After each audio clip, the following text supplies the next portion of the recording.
Welcome to another episode of the GayBarchives Show, where we explore gay history one bar at a time. I'm your host, Art Smith, and today our special guest is celebrity drag queen, Cher tribute artist, and RuPaul's Drag Race All-Star, the one and only Chad Michaels. You grew up in Southern California and launched your amazing career in the 90s. What were some of your first gay bar experiences prior to becoming a drag icon?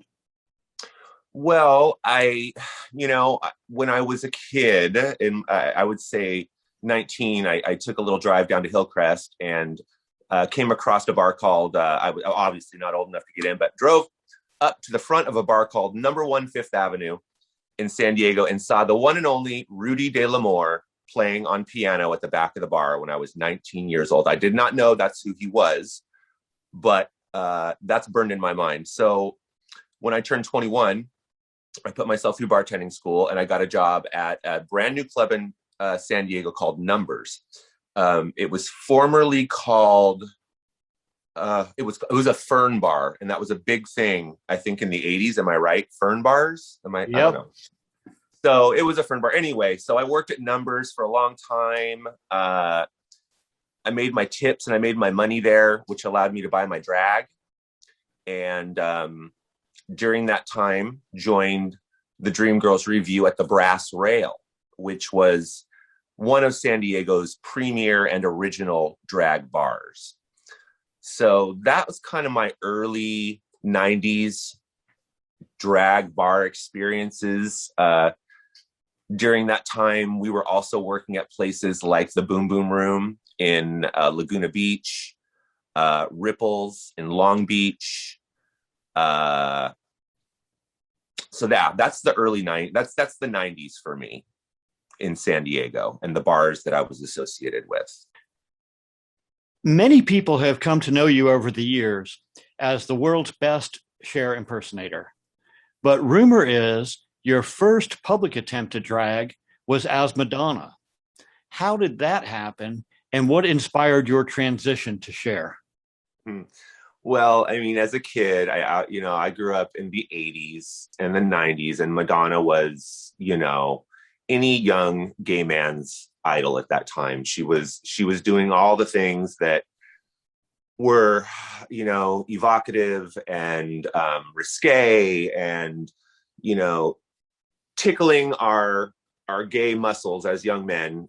So I was a big fan of hers, and, was a very theatrical child. So always dressing up is one thing, not always drag. It was E.T., it was any number of things, dressing up as a kid. But, when it came to a point where I wanted to start impersonating Madonna was obviously my go-to. And I just couldn't pull it off. I just don't have the facial structure for it. We tried. So my drag mother, Hunter, really wanted to help me get into the show, the Dream Girls Review. So he put me in drag as Cher the first time. And that's where it all started. I knew of Cher. I watched Sonny and Cher growing up. But Madonna was my first choice. So my relationship with Cher has, it's been one that's grown over the years. And, it's been a learning process and a labor of love. And you kind of work with what you've got in this industry, especially when you want to do lookalikes. So you go with who you look like. And my drag mother helped me, find my way and find my lookalike, among many other things.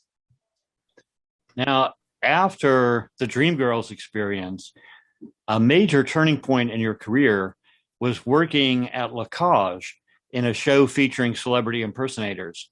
Yes. What was that experience like so early in your career? Well, I joined La Cage in 97, and I ended up leaving in 99. It was at the time the pinnacle of, every drag queen's career aspirations. The majority of drag at that time was, either pageant drag or impersonation. So if you wanted to work, if you wanted to have a career and make money, you really, at that time wanted to have a lookalike under your belt. So, it was a dream come true to get the job. I actually did a contest a few months before I was hired at the Riviera in Las Vegas. And it was like Lacage's something anniversary talent search. And I think I took first runner up. And so that kind of put me in their sights. And then there was an incident with one of the entertainers, and he got fired, and that laid my spot open. And so I joined, like I said, in 97, and I stayed there for about a year and a half. It was very exciting. It was a lot of work. We did 14 shows a week. 2 nights a week, we had 3 shows. I was doing Celine Dion and Cher in the show.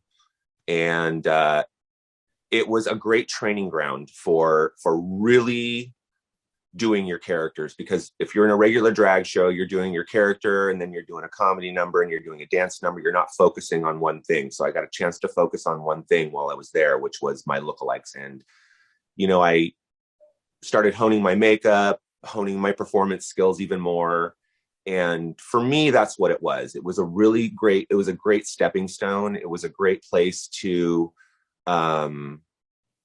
get my name out there, get some legitimacy, some street credibility under my belt. Also, not being a pageant queen, I have never been involved in the pageant circuit, so you have to make your name another way, so I made my name that way. And it ended up being a real grind for me, and I got very homesick. And I also got into some drugs while I was in Las Vegas. I was very lonely.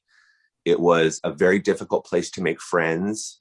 People there at the time, I can't speak for them now because I don't live there, but it was a very aloof environment. People were very transient. They're in and out of Vegas all the time, and you never know who was going to stay. So people just didn't really invest in a lot of close friendships. So I found myself really just wanting to go home, wanting a change, wanting something different. So I ended up putting in my notice in January of 99, and I was home by my birthday in March. That's Vegas. But you got to have the experience, and that's I got to have. It is the important part, and I'm really glad I got to have the Lacage experience, because that's the original experience. Frank Marino's Divas is wonderful. It's modern, and it's updated, and it's fresh and new. But Lacage was the original, and I'm really glad that I got to be a part with Norbert. Norbert Alemán was the producer with his wife Marlene Alemán, and Norbert was a real tough cookie. And Marlene was, the sugar to his salt. And, it was just a great time in my life. It was a short time in my life. And it was a short time in my life because, I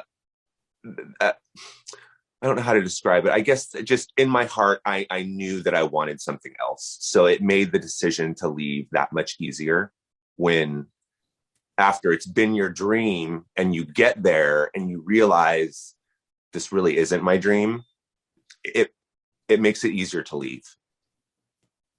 To let it go is what I'm saying. So, and honestly, me being in the show was one of the greatest things that ever happened to me. And it also has led to all of the even greater things that have happened to me in my career. So obviously you performed at some very large venues and some mainstream venues where the audience is not predominantly gay, as well as local gay bars all over the country, to more specifically gay local crowds. How do these two performances differ, and which one is the most rewarding for you?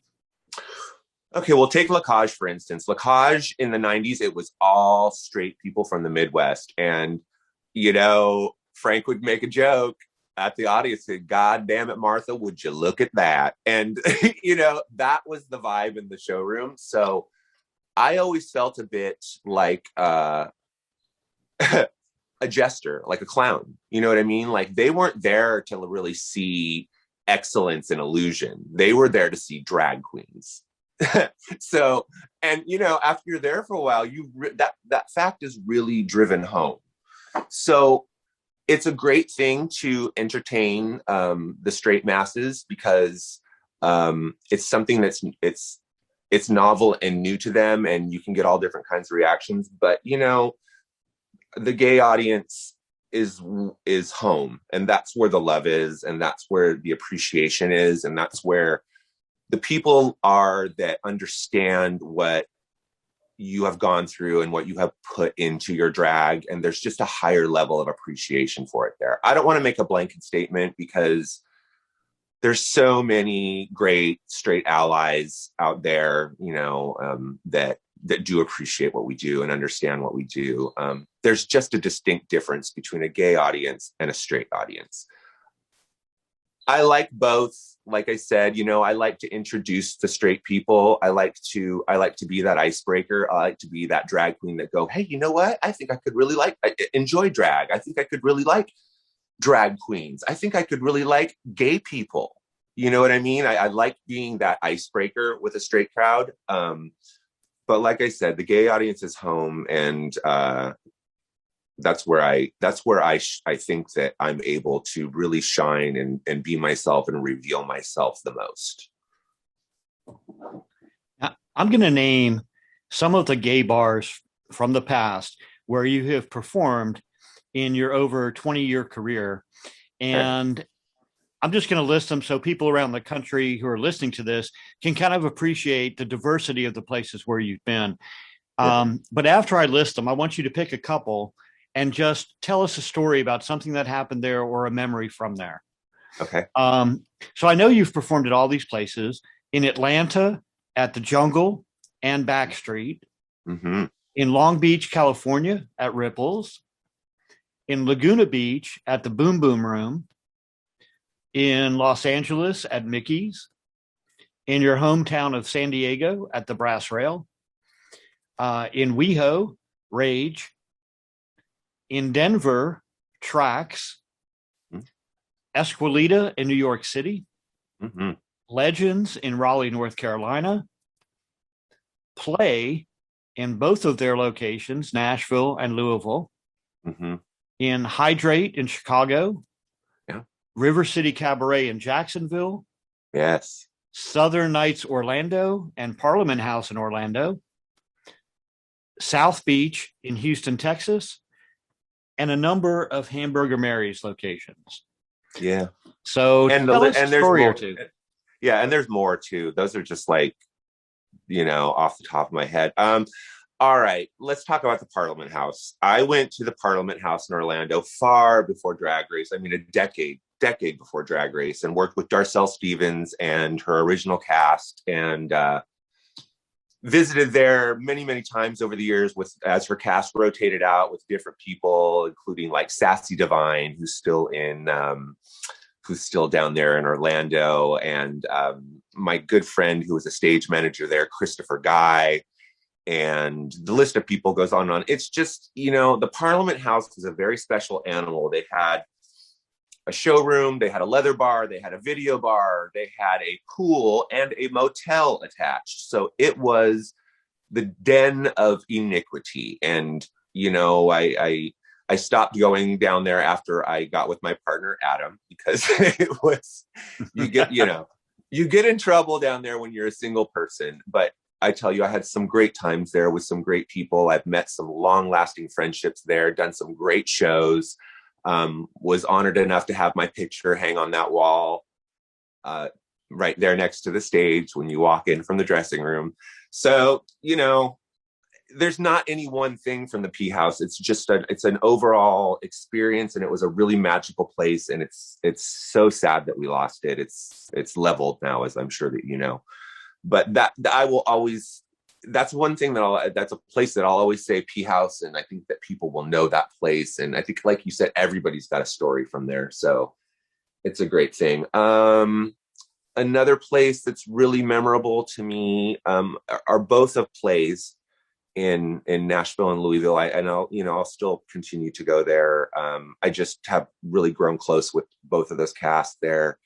They've got a very family atmosphere, and I love the crowds there. They're crazy and they're drunk, but they're really sweet, and have always had a great time. The Boom Boom Room in Laguna Beach, which is now, it's still there, but it hasn't been open for, I think it's going on a decade now. We had some good times there. And Laguna Beach is a really strange place because there's only one way in and one way out. And you have to get in off the I-5, and it's just one road. And it's just kind of this secluded little beachside community. And the Boom Boom Room also had a hotel attached to it with a bar and a showroom. And, we'd stay over.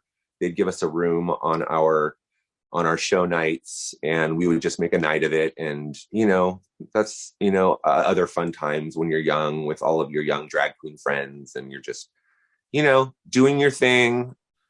You're still not that great at it, but you think you're the best. And, that's just youthful memories that are really close to my heart.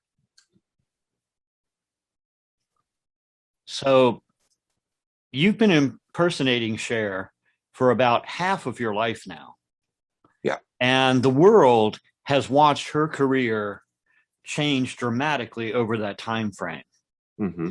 How has your portrayal of Cher evolved over that period? Well, I've rolled with the punches. I roll with her, and we're aging together. So I think as we both get older, she's doing a lot better than me, but my lookalike has gotten stronger as I've gotten older. And I don't know why that is, but it's and it hasn't been with the aid of any more injections or any sort of surgery.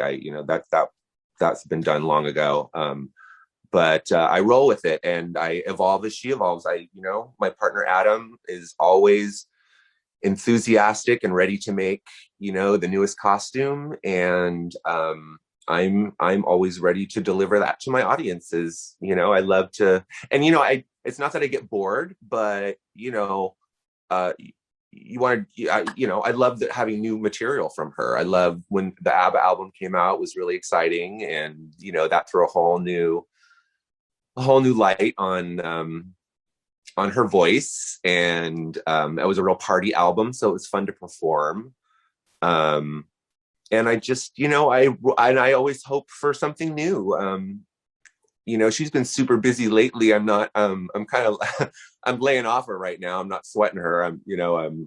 There's not any real new costume. She's in her documentary phase right now. She just did the Kavan documentary, and there's a new Cher documentary, in her own words, coming out soon too. So we're kind of in an idling period right now, but I think that she's going to be ready to do some new stuff and get back out on the road. So hopefully I'll have some new Bob Mackie costumes to wear. Right, Adam? That sounds good to me.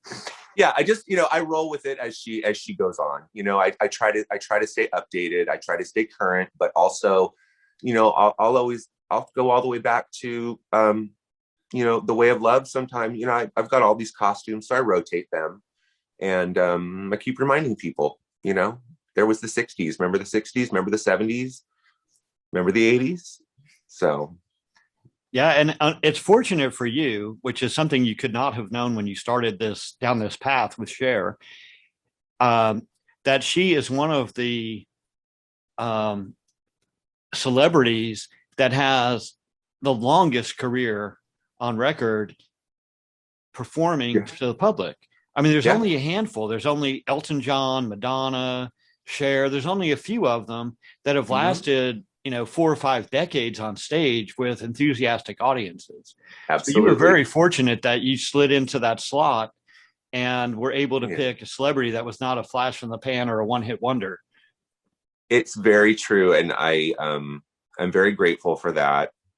And sometimes I look around today and I wonder who's going to be, out of all these new artists, who's going to be the ones that last, like Cher, like Diana, like Bet, like Tina. Who are they going to be?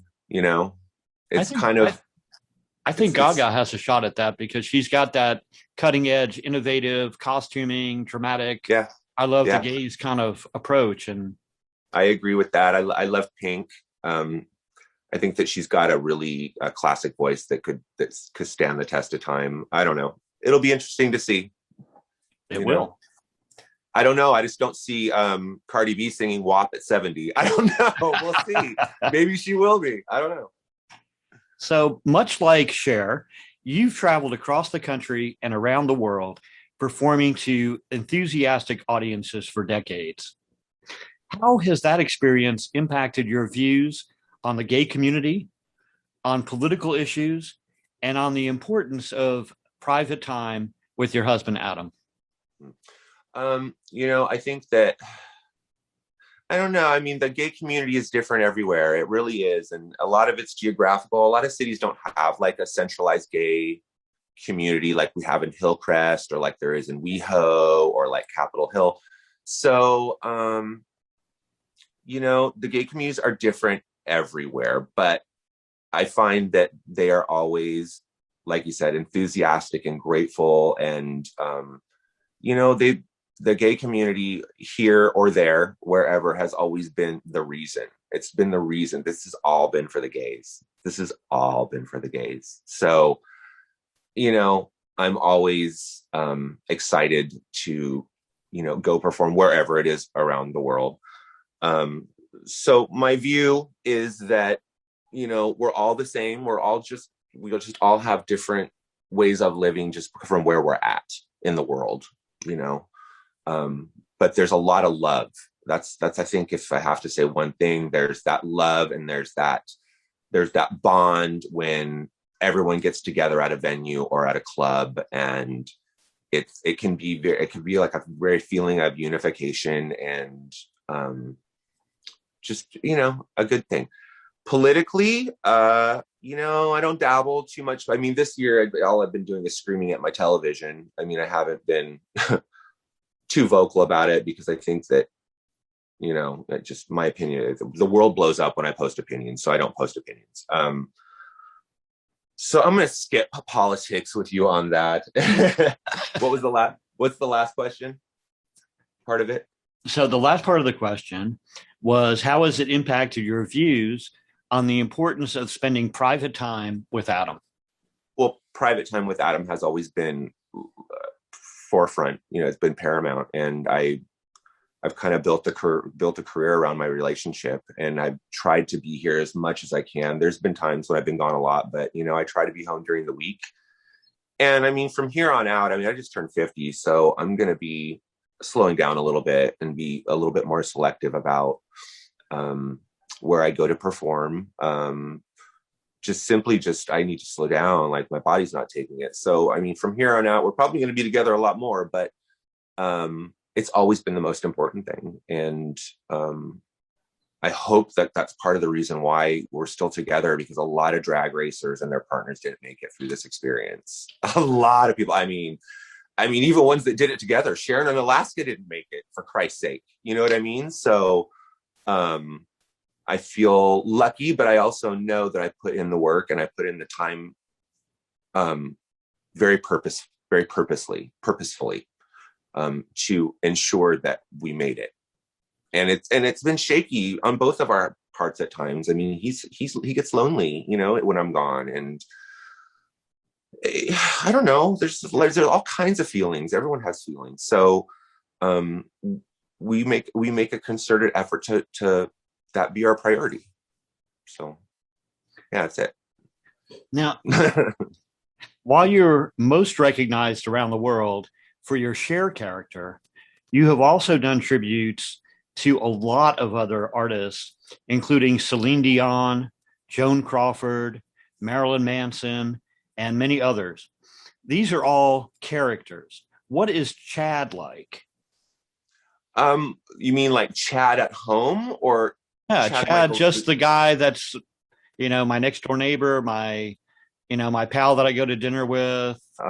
What's okay? Chad like? So Chad is super reclusive.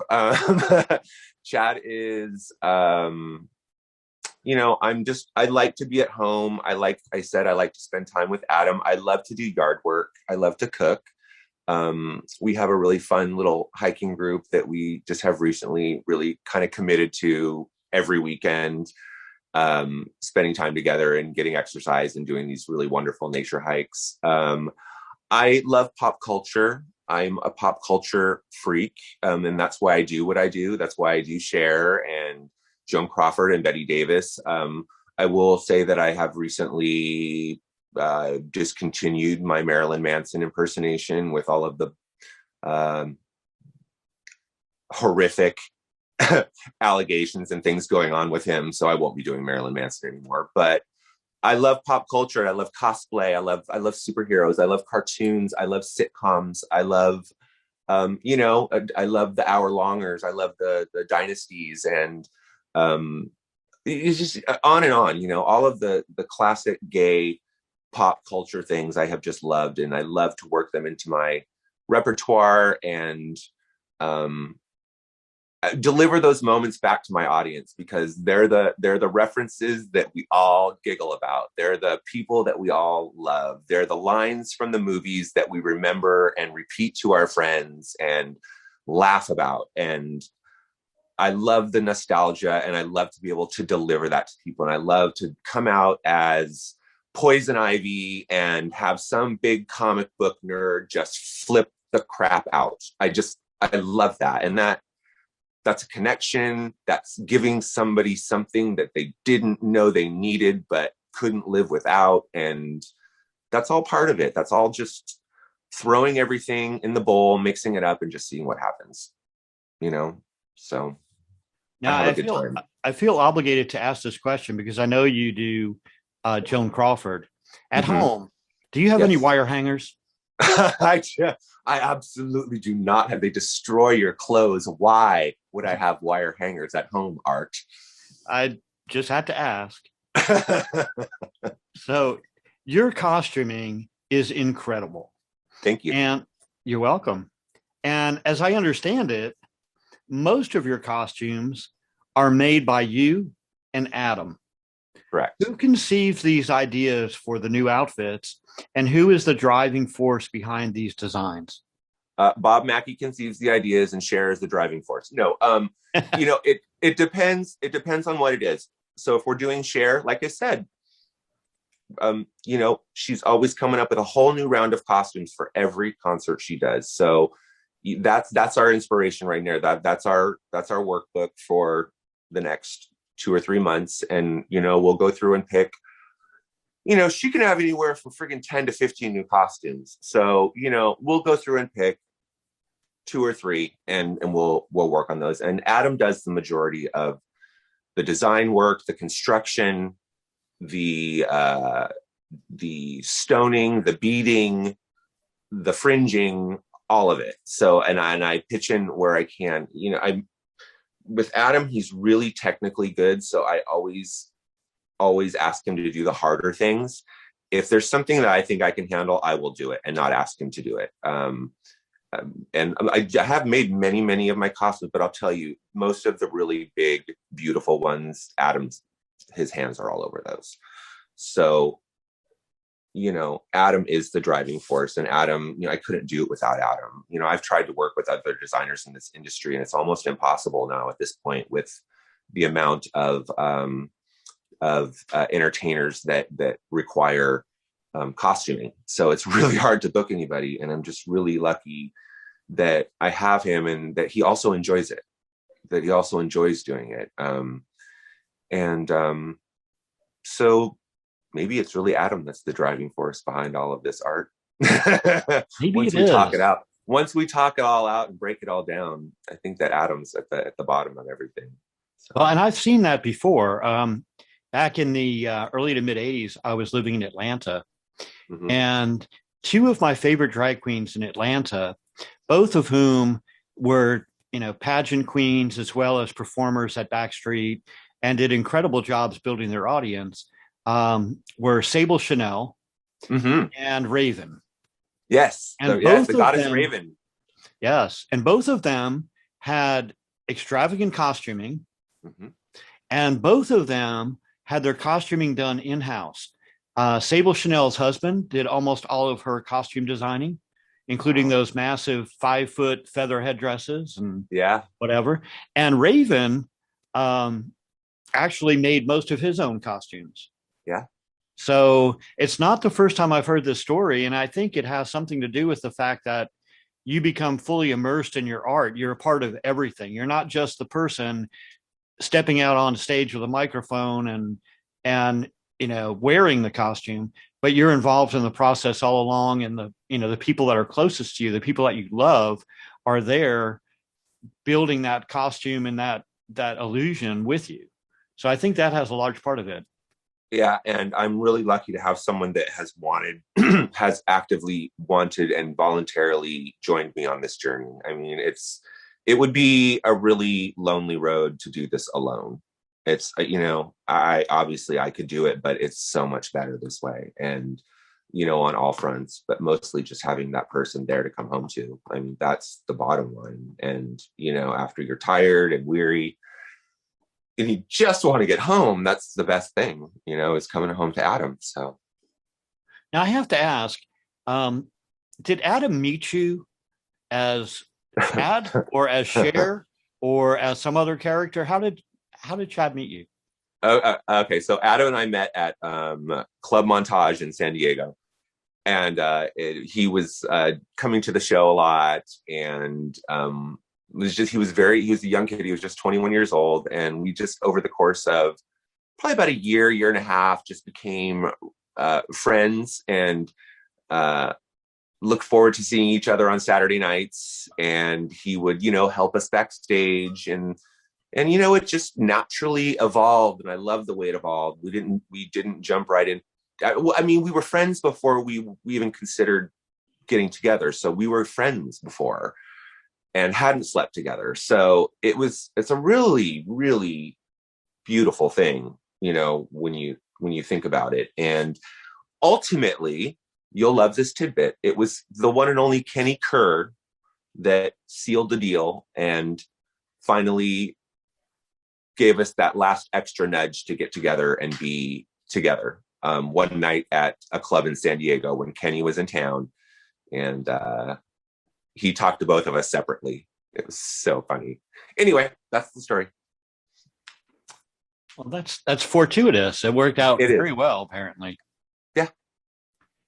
That's amazing. Over the decades, there have been only a handful of tribute artists who became virtually synonymous with their celebrity personas. In particular, Charles Pierce and Jimmy James come to mind. Yeah. Did you ever imagine that you would be joining their ranks, that you would be so closely identified with the portrayal of Cher? I worked at it. I mean, my idol is Elgin Kenna. Elgin worked with Cher on the Heart of Stone tour and toured with her, and they did the old Fake Out on stage. So, I mean, I've always looked to Elgin just for my dream, I guess, for like seeing someone doing it and going, oh, it's possible to do something like this. But, being compared with people like Charles Pierce, and I sometimes have a difficult time with that because they were a different animal than I am. I'm a lip sync artist and they were live artists. So I appreciate that. I appreciate maybe being considered in the same kind of league as them, but I have to give it up for them. Like they did more than I did. They just did more. You know what I'm saying? But they were capable. I don't have a singing voice, and I do my comedy. I do my shtick on the microphone, but I didn't make it. I haven't made myself a live Cher impressionist. I haven't been a live, Betty Davis impressionist. So thank you. It's very kind. And no, I never thought, I never anticipated any of this. And and people, and the question I always get on interviews is, what's next, Chad? I don't know what's next. What's next is coming. I can't predict it. I can try to make things happen. I can, stir my pots, but you just kind of never know what's coming next. So just fly by the seat of your pants and be grateful for what you've got along the way. That's a great attitude. When I interviewed Jimmy James, something came to mind that could possibly have happened to you, and I don't know. We'll find out. But Jimmy James told me that in two separate situations, photographs of him were mistaken for photographs of Marilyn Monroe. Mm-hmm. And in both cases, were used in a commercial type setting. One of them was an African nation that actually printed a stamp honoring Marilyn Monroe with Jimmy James' picture on it. I remember that. And the other one was closer to home for you. LA Eyeworks ran an ad with Jimmy James as Marilyn Monroe in their celebrity eyeglass series. Has anything like that ever happened to you? Have you ever, a photograph of you ever been published or promoted as, oh, look, Cher was here, and it was actually you? Yeah. I went with Raja took me down to Mercedes-Benz Fashion Week one time in LA, and we were just going, well, the guy's name was Gray Ant. He was a designer, and he just wanted some lookalikes in the audience. So Raja did Michael Jackson, and I did Cher, and there was somebody else, and we just sat on the runway. But the pictures those paps took, those went all over, and people thought I was Cher, and that ended up in like the People Celebrity Special Edition, I think, and they threw me in there as Cher. And a couple other times, I've got all them, I can't remember, but I think it happened. I know it's happened at least 2 or 3 times in different publications. I never had a stamp made though. That's that's a good one. That's a lot. You know, that cost somebody their job. Is what that did. And a lot of money. And a lot of money for whatever country that was of printing and all that. I'm quite sure. Yeah. So I remember when RuPaul started out, I was in Atlanta in the early 80s, and RuPaul started out as a self-proclaimed go-go boy in a small Atlanta bar. It was called Weekends. Mm-hmm. And eventually rose to the top of the drag heap and introduced the mainstream world to drag. RuPaul has made the careers of many drag queens through RuPaul's Drag Race. What was your experience like with RuPaul and RPDR? Well, you know, I always say that RuPaul just broke off a piece for all of us. He really did. And the experience on Drag Race was many things. It was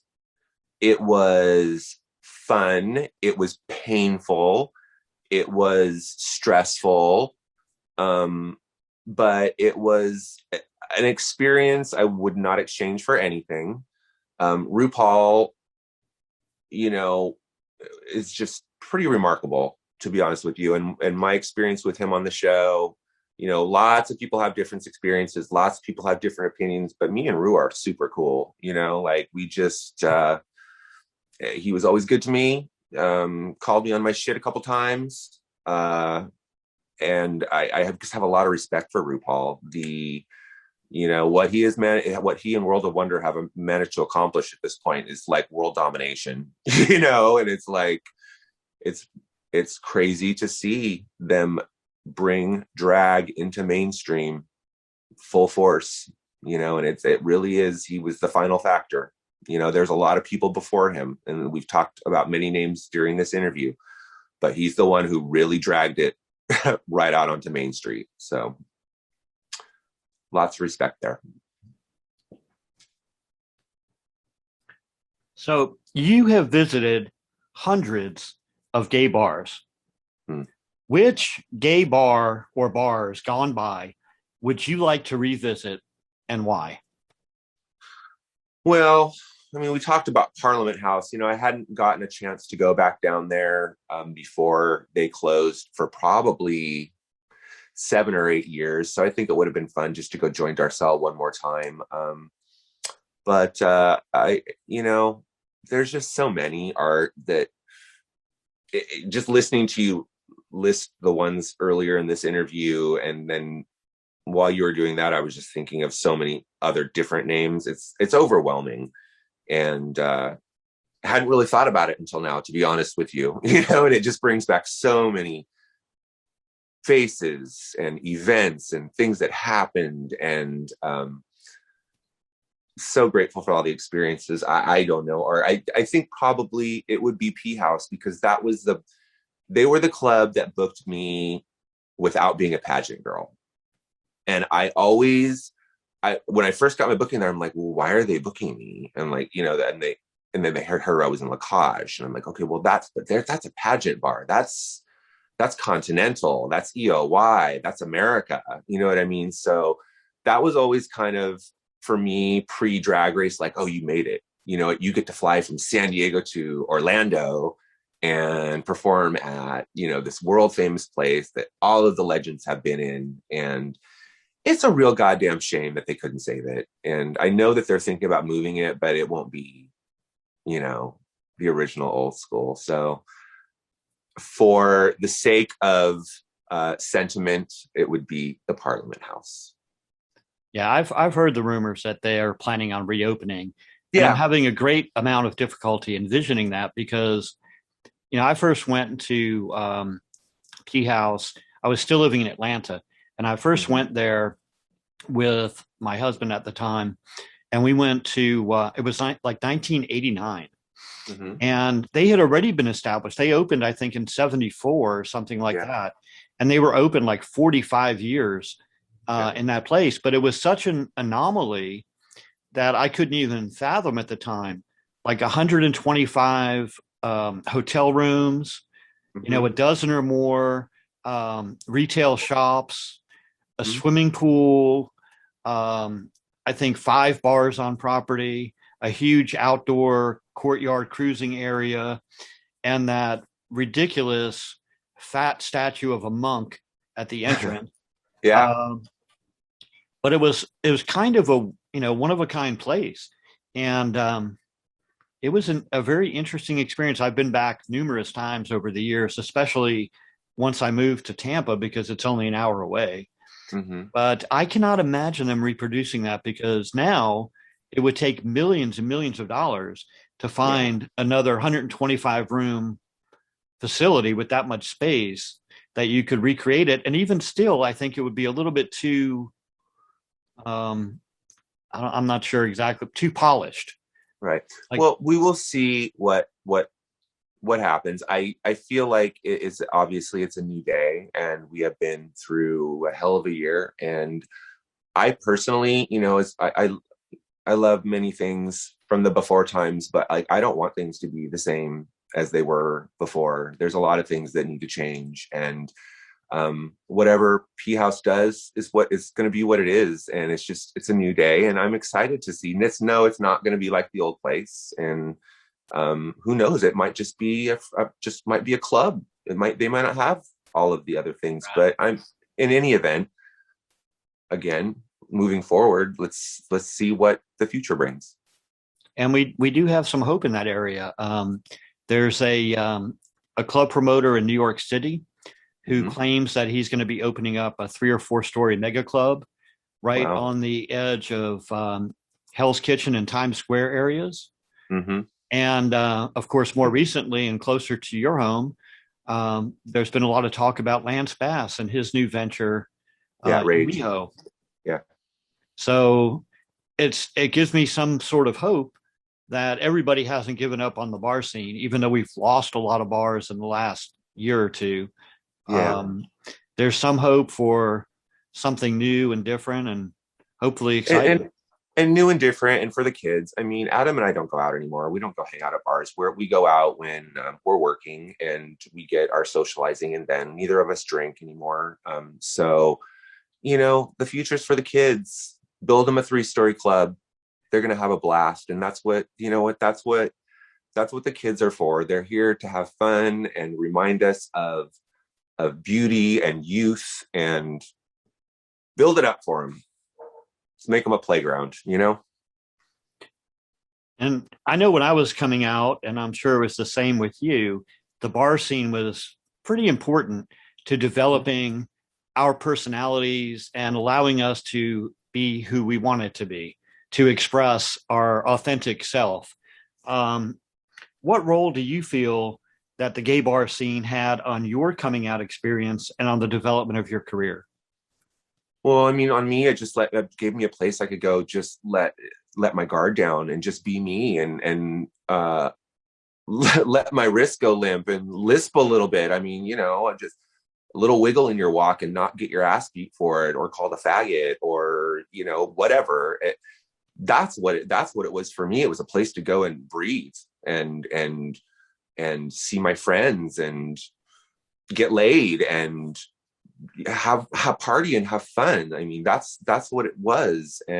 But you and I both know that it was never that easy. I mean, you know, we were still facing so much homophobia and stuff. And like, you know, even in the 90s, like it was still kind of a little bit taboo, you know, to be queer and, you know, go to the gay bars and stuff. So, I mean, it hasn't been as like this free, open atmosphere like it is now. You know what I mean? So even in the midst of us breathing, we were still uptight. You know what I mean?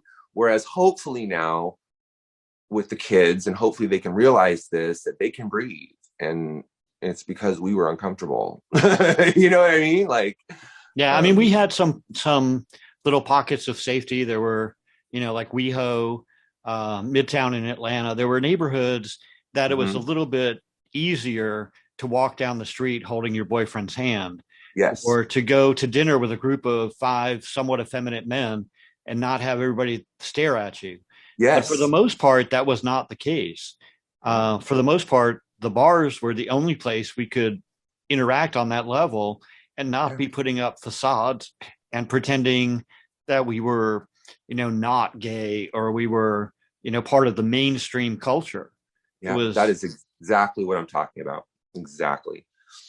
And I think in regards to how it fed my career, like I said, it's been for the gays since the very beginning. It's the support of the gays that lifted me up, that gave me the confidence to do what I do. So, I mean, it's all because of that. You know, it's certainly not because of any straight venues that supported me. It's all because of the gays, and it will always be for the gays. And anybody that has a problem with that, I don't care. Right. Well, you've certainly helped make it a little bit easier for the younger generation to kind of express themselves, because you've been so public. You know, you're one of the handful of performers across the country that is pretty well known everywhere. You know, a lot of performers, some that we've talked about already, were known more regionally or only in the little gay circuits, but you have kind of made a bigger name. And I'm sure part of that was through Lacage, and part of it was through the Cher impersonations, because she is a big pop icon. And so it's people like you that have kind of made this whole transition a little bit easier for the people that follow. I hope so. I mean, that's definitely one of the one of the goals that I keep very mindful of. And I see that, I see the results. You know, I see just a lot of new queens that are just, you know, really confident and not bitchy, but confident, and like with a confidence that I didn't have at that age. And I always say that, you know, I'm 15 years too late, but also if I had that confidence, then it would even be bigger now. You know, it would even be, I think my career would even be, I would have pursued even more things. And seeing the kids with that confidence already at their young age, I hope that I had a little bit to do with it. I certainly think you did. Mm-hmm. So we've talked a lot about, you know, the nightlife situation and your impersonations and drag and your personal life. But one thing that I'm kind of curious to hear is, are there any Cher stories that you personally have where you've run into her somewhere, or what, intentionally or accidentally, and had an encounter that was particularly memorable? There's been several. We've never just run into each other. They've always been kind of prearranged things. So the first time I encountered my dear was 2002-ish. I had a friend in common with her, and she was doing a fundraiser at David Foster's estate in Malibu, and she gets nervous and she wanted an icebreaker. So they hired me to go to the fundy, and I went out and I opened for her, and I spent a little time with her in the pool house before I performed, and we chatted a little bit, took some pictures. She was cool. She wasn't feeling good that night. I don't know what was wrong, but she was not feeling good, but she took lots of time with me and was very kind, and that was amazing. And then cut to several years ago, she had her Women's World release party at Rasputin nightclub in WeHo, and I got to go down and perform for her and have a little meet and greet and take another round of photos with her and chit chat for a second. And I think what's my third? There was a third. Oh, and then yeah, I went and saw her on the Conversations with Hillary when Hillary ran in 2016. She went around to several of the gay bars and did just some campaigning for Hillary. So we went and saw her in Long Beach at a Hamburger Mary's, and let her, they finished up with her meet and greet, and then we finally got to go back and talk to her. So went back, talked, blah, blah, blah, took a round of pictures. And then most recently, I got to perform for her on The Talk on CBS, and they had Bob Mackie on that day, and they had Cher on, and a couple other impersonators. So that was the last time I got to see her. And like I said, I have a lot of respect for Cher, but I also have, like, I keep it very real, you know, like, we don't talk on the phone, you know what I mean? We don't do tea, we don't do Dr. Peppers together, but you know, she has gone out of her way to, in her own way, to acknowledge me and to acknowledge what I do, and what more could I ask for? I'm sure she certainly does not want to host me in Malibu, and I don't blame her. But I'm grateful for the way that she's always received me, and when she didn't have to, you know what I mean? That night she didn't feel good, she could have just shined me on, but she didn't. And you know, was so enthusiastic, just, hi, oh my God, hi, at the party in LA, and clapping for me and smiling while I performed on The Talk. So, well, that's so sweet. Yeah. You mentioned a situation on The Talk where Bob Mackie was also there. Yes. Did that kind of give Adam butterflies? Was he concerned that Bob Mackie was going to come in and take over your costuming? No, but no, actually what happened is that Bob was overly generous with his time and kindness that day. And he came into my dressing room on the lot and sat with us for about a half an hour. And when I had me stand up, and him and Adam went over the costume, it was her newest costume that she was wearing on the D2K tour. And no, I'm sorry. It was not the D2K tour. It was the classic Cher tour. I apologize. I should know better. But actually him and Bob and Adam had just a good old time, just shooting the shit about sewing and this and that. And this is what I used, and I used this. And, oh, you should have called me, Adam. I would have given you the extra feathers. And, you know, just, he didn't need to do that, but he literally gave us all that time. And then came and sat with me backstage and basically held my hand before I went on to perform for Cher, and just sat there right where I walked out onto that little runway where I performed. He sat right there in a director's chair thingy and just smiled at me and was so lovely and supportive, and wow, pretty remarkable. Well, that sounds like a great story. And it's pretty remarkable. We appreciate you spending the time to tell us about, you know, your gay bar history and your performance, your career, and of course your wonderful relationship with Adam. Congratulations to you both. That's an amazing accomplishment, especially in the line of work you're in. It can be very difficult. And we appreciate everything you've done to kind of make our lives as time goes forward a little bit easier for the up and coming gay generations. But I really don't have anything else to ask you other than, is there anything else that you'd like to mention? Well, first I just want to say that I kind of taken aback a little bit by this interview. You just brought up a lot of things that triggered things. So sorry, I got a little emotional, but it's been very, very good. I appreciate your thoughtfulness in your line of questionings. I get, I do a lot of things, and, many times it just bubbles down to these same old questions and it just gets really monotonous. And this was very refreshing and good for the soul. So thank you. And as far as the future, like I said, I don't know what's next, Art, but I do know that I've got some really cool things coming up later this year that I've already got in the bucket, and that I'm very excited about. Can't talk about. It's not that big of a deal, but it's a big deal for me. And we're going to be getting back to performing here this weekend in San Diego. We're doing an outdoor show with social distancing and masks and whatnot. And I'm very excited about that. And as far as my future on the road goes, I have had a lot of time this year to think about what I want and what I want to really do with the rest of my career. And I'm just going to take a day at a time and see what sounds good. And if it doesn't sound good, I'm going to move on, because I think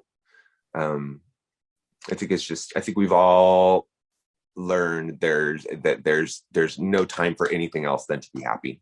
There's no time for anything else at this point. So that's what I'm shooting for. I'm shooting for happiness. I'm shooting for contentness, and I'm shooting for keeping my body together and functioning for another 5 to 10 years so that I can finish this thing out. Well, we'll look forward to watching your career. And that concludes another segment of the GayBarchives podcast. You can find more podcasts at gaybarchives.com/podcast. We also have more information about this podcast and links to the other podcasts we have completed. We hope you enjoy your trip down memory lane.